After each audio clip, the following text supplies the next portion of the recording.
con el Renacimiento temprano. Fíjense, vamos a ver la obra de Uccello, Paolo Uccello. Fíjense la época en la que él vivió muchos años. Él pertenece a este grupo de los primeros renacentistas que están en este periodo de experimentación en camino al clásico renacentista, ¿no? al renacimiento clásico. El Beato Angelico, que es el último artista que habíamos visto, tenía ciertos planteos en relación con el naturalismo edificante, ¿no? Y la historia como providencia. Ustedes piensen que en estos primeros años del siglo XV había una serie de planteos en el arte. Estos del Beato eran algunos, ¿no? Pero exigían esos planteos ciertas respuestas y una profundización analítica de la situación del arte en ese momento. Se contrapone a este naturalismo edificante, como lo llama Argan, un cientificismo de la perspectiva cuyo representante es Paolo Uccello. La cuestión de la historia como providencia también va a ser respondida por otros artistas, y estas dos cuestiones, lo de la naturaleza y la historia, que son problemáticas del Renacimiento, van a ser sintetizadas posteriormente en el Renacimiento pleno por Piero della Francesca. Uccello se integra al taller de Ghiberti. Ghiberti y el Beato Angelico eran los que dominaban la situación florentina en la producción de arte, ¿no? Uccello se suma, digamos, al taller de Ghiberti, que ya vamos a ver algo de Ghiberti un poco después, ¿no? Se suma y se empieza a profundizar en el estudio de la estructura del cuadro, ¿no? De la estructura de la pintura. Él tiene una mente meticulosa, analítica, y aplica leyes científicas en la construcción del espacio tridimensional. Recuerden ustedes que el espacio plástico del Renacimiento, que ha sido tan persistente en la historia del arte, se origina en este momento. Acá tienen ustedes una obra de Paolo Uccello en la que se ve el interés que tiene él por lo constructivo. Fíjense acá la base, el dibujo base que él hace, en el que están construidos en una perspectiva muy visible, por lo menos en esta imagen, muy visible. Es más fuerte la perspectiva que tensa la construcción espacial que el relato histórico, ¿no? Eso se puede ver allí. Yo voy a continuar, no me voy a detener en esto, pero después van a ver cómo todo viene a recaer a estos principios que están en sus primeros trabajos. Ahí tienen una vista más de cerca de la construcción en perspectiva. Ustedes conocen la perspectiva central porque la han hecho. Fíjense que es un tipo de perspectiva que describe la forma de las cosas en el espacio. Esta es una pintura que se le encarga a Uccello en Santa María Novella. Él pinta este monumento funerario a Sir John Hawkwood en 1436. Este marco ha sido agregado después, ¿no? Yo creo que por Lorenzo Di Credi ha sido agregado después, es decir, que el cuadro era lo que está adentro de ese marco solamente. Aquí ustedes pueden observar un monumento, una estatua. Ustedes recuerden que ya Giotto había representado imágenes como estatuas, ¿no? Pero esta es una estatua propiamente, ¿no? Es una estatua ecuestre como monumento a un héroe, o un héroe, en este caso un héroe inglés, ¿no? Para Paolo Uccello, la perspectiva era una práctica común a otras artes, que son las artes tridimensionales, es decir, la arquitectura, la escultura, pero no a la pintura, y él hace un pasaje entre el uso de la perspectiva en las artes tridimensionales a las bidimensionales. Fíjense ustedes cómo si miramos bien, la perspectiva tiene algunos defectos para nosotros, ¿no? Que ya la conocemos consolidada, porque se sistematiza un poco después, ¿no? Pero fíjense lo que es este estudio. Acá tenemos la base del féretro, digamos, a donde va a estar la estatua ecuestre, vista como desde abajo. Está vista como desde abajo. Y la superficie en la que se sujeta el caballo está abatida hacia atrás, fíjense. De todas maneras, el caballo que se ve recortado del fondo, en el fondo no hay nada, es decir, hay solo un plano de un color oscuro. El caballo tiene una posición en la que las dos patas del mismo lado están levantadas. Esto en un caballo real sería al revés. Estaría esta apoyada y esta otra pata trasera por levantarse, pues si no el caballo se caería. Con esto él lo que demuestra es que todo es posible en el sistema prospéptico, ¿sí?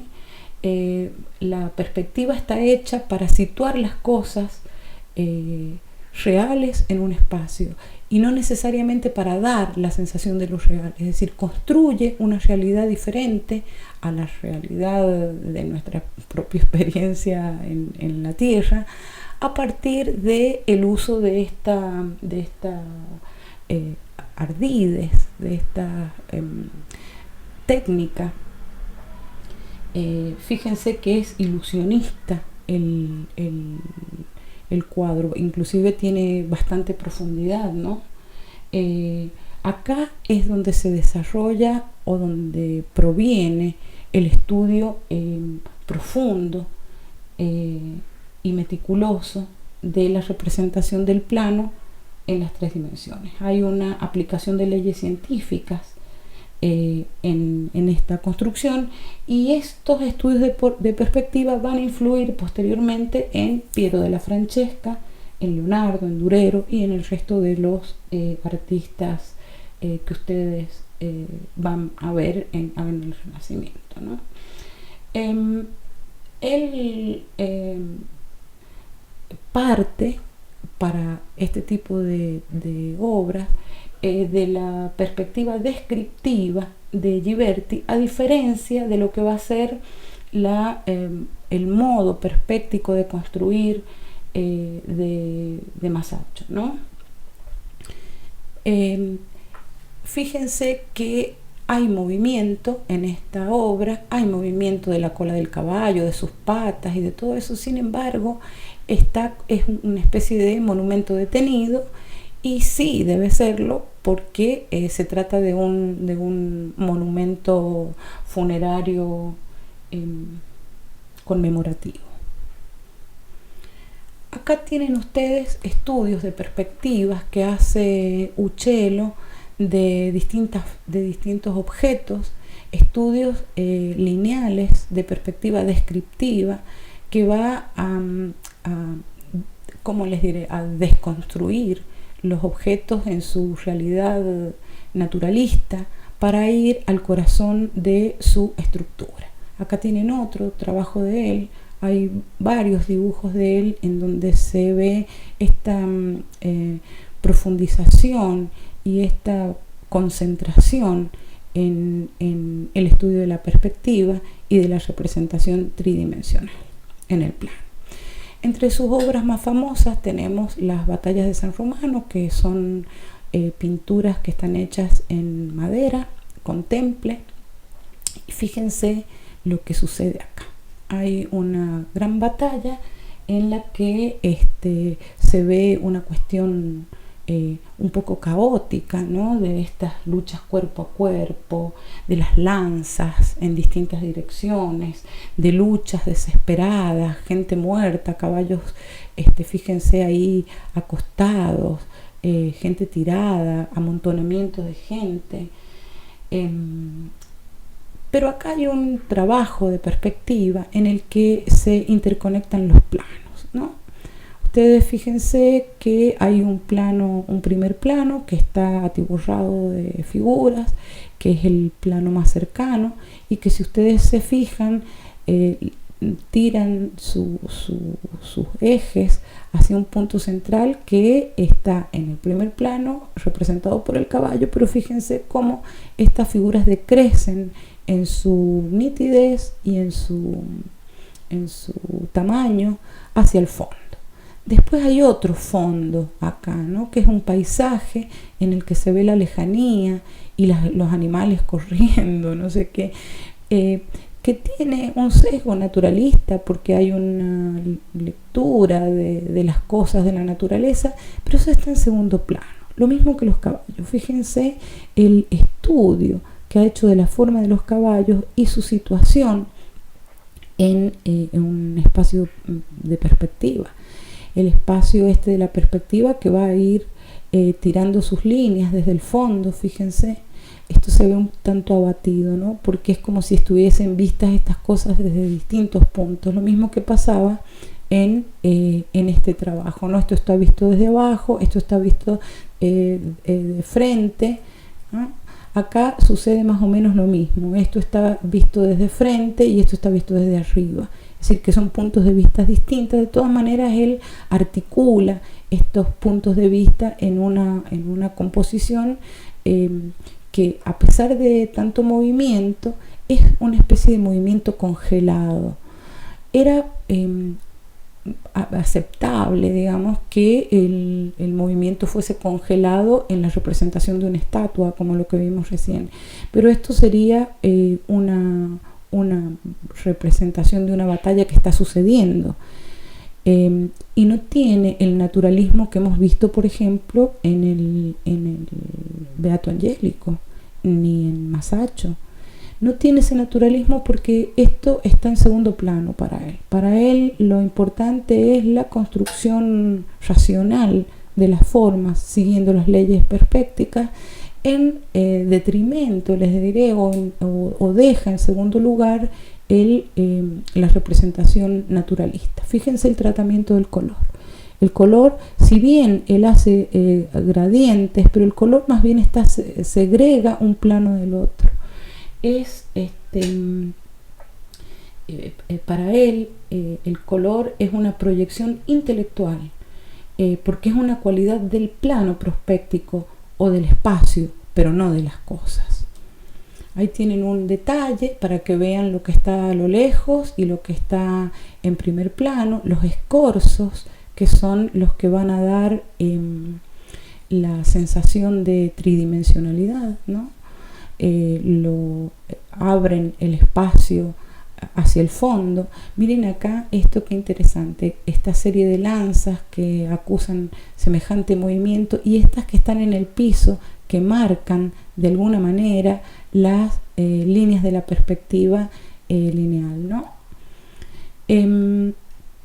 Acá tenemos otra de las batallas donde pueden ver aquellos planos del fondo y estos del primer plano, y él al parecer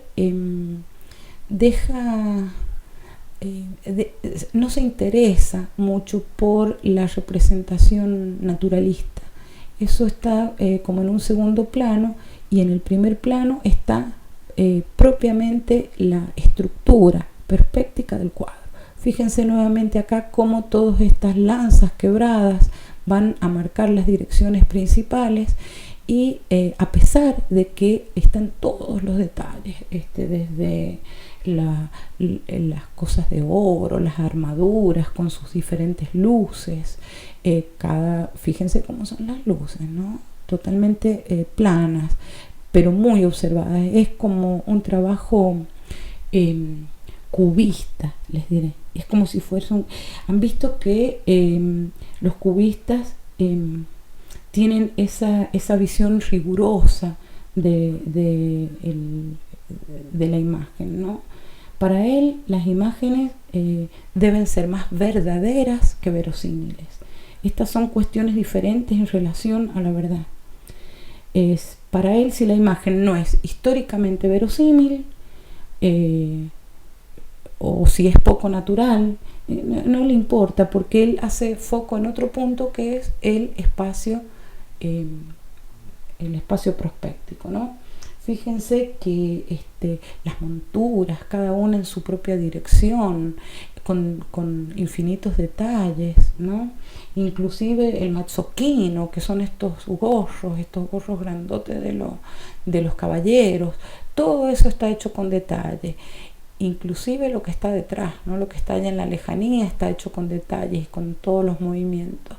Sin embargo, no es su interés la descripción naturalista de las cosas, sino la descripción constructiva. Ahí tienen una visión más cercana para que vean que no es que no haga claroscuros, pero él va recortando los planos de color, inclusive trabaja con muchísimas tintas planas, fíjense, para generar el espacio tridimensional.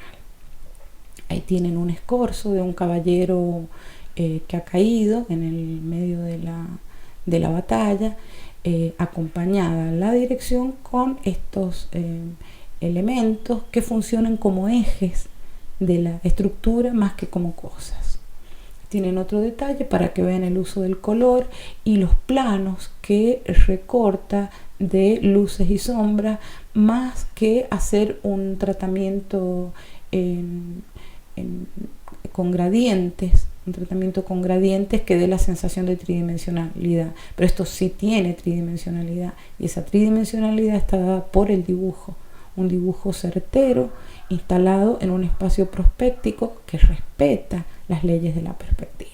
Bueno, acá tienen otra de las imágenes de las batallas, donde ven esta cantidad de escorzos, fíjense, y cómo en este último desaparece directamente el espacio natural, el paisaje, desaparece, dando lugar a su verdadero interés, que es la representación de lo tridimensional en el plano.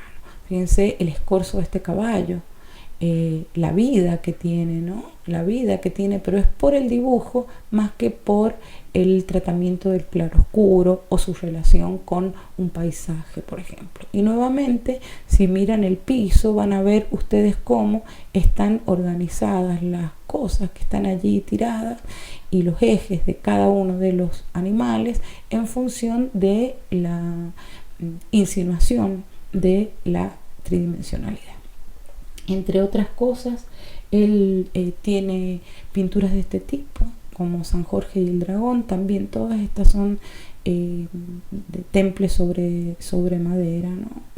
Y uno creería que está volviendo a temas o a un estilo medieval, ¿no? En realidad el tema puede serlo, pero a él esto no realmente no le importa, y él estos temas fabulosos ocultan algo, ¿sí? Que es una suerte de ironía con la que él trabaja. Esa ironía está dada en que el espacio prospéctico, en este caso, es tan irreal como lo que él está narrando, ¿no?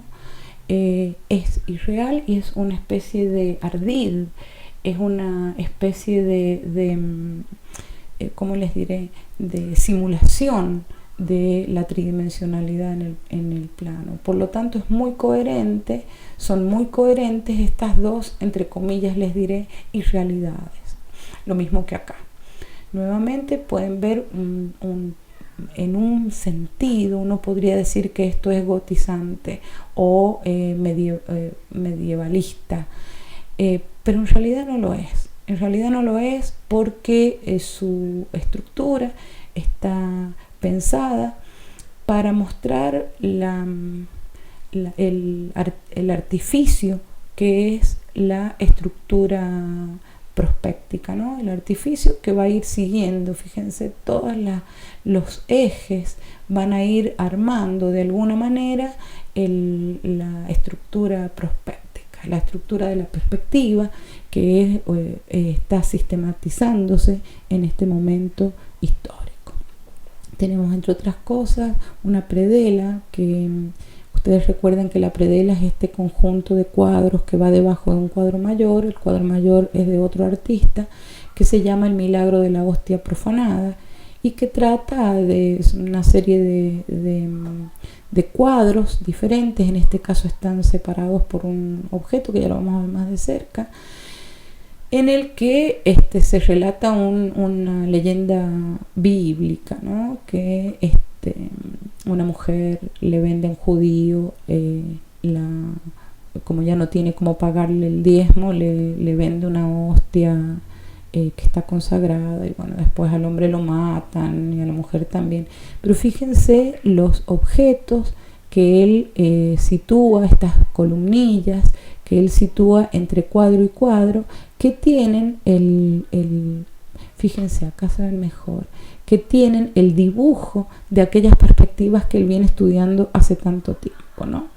Bueno, si se fijan, el interés es más allá de la historia misma, está dado en la construcción en perspectiva. Fíjense el dibujo del piso en damero, de una perspectiva central. Cada uno tiene su perspectiva central, la ambientación que genera, el espacio tridimensional que logra construir, ¿no? Y tienen otras imágenes de la misma historia, ahí atrás el paisaje, pero que opera como el lugar hacia donde se dirigen las líneas de fuga, ¿no? En sus últimos años pinta esta pintura que se llama La Casa Nocturna, que es muy interesante porque tiene elementos que hemos venido viendo hasta acá, ¿no? Fíjense cómo el espacio prospéctico en este caso está disimulado y a la vez está marcado. Si miran, por ejemplo, ese detalle, no sé si lo tengo acá, ahí está. Si miran ese detalle, en el bosque, los árboles, fíjense que son todos iguales. Él no se ha detenido a analizar la naturaleza, la flora, como lo hacía, por ejemplo, el Beato Angélico en la Anunciación, sino que dibuja y pinta un árbol que es el mismo que se repite, inclusive casi tienen las mismas ramas cerca de las copas, pero fíjense la disminución de los tamaños y uno podría seguir allí todas las líneas de perspectiva que van hacia el centro. Lo mismo que en el piso con estos palos tirados y el movimiento de los perros. Volvemos al detalle, fíjense lo que hace acá. Los perros van detrás de los ciervos, pero si uno sigue las líneas, resulta que dibujan o insinúan el dibujo de la cuadrícula del piso que vimos en la predela anterior, ¿no? Es decir, que arma con los animales en movimiento que puede que tengan mayor o menor verosimilitud. Algunos están pintados con tintas planas, lo mismo que las figuras humanas, pero lo que organiza en el espacio es esa estructura intelectual, teórica, les diré, esta cuestión teórica que es, digamos, su obsesión. Lo habían tildado a él los otros artistas como un maniático o un fanático. Inclusive Vasari, unos siglos después, o unos años después, perdón, un siglo después, dice de Paolo Uccello que está intoxicado de perspectiva. Pero él en realidad no es tan intoxicado ni nada, sino que él está enfocado en esta problemática teórica, en esta problemática racional de la construcción del espacio. Y aunque algunos artistas, como les digo, lo tildan de maniático o de fanático, en este momento histórico no está solo. No está solo porque va a ser tomada su obsesión y su estudio y su análisis por otros artistas, especialmente por Piero della Francesca, que ya está trabajando en esta época. Bueno, esto por ahora. Después vamos a continuar.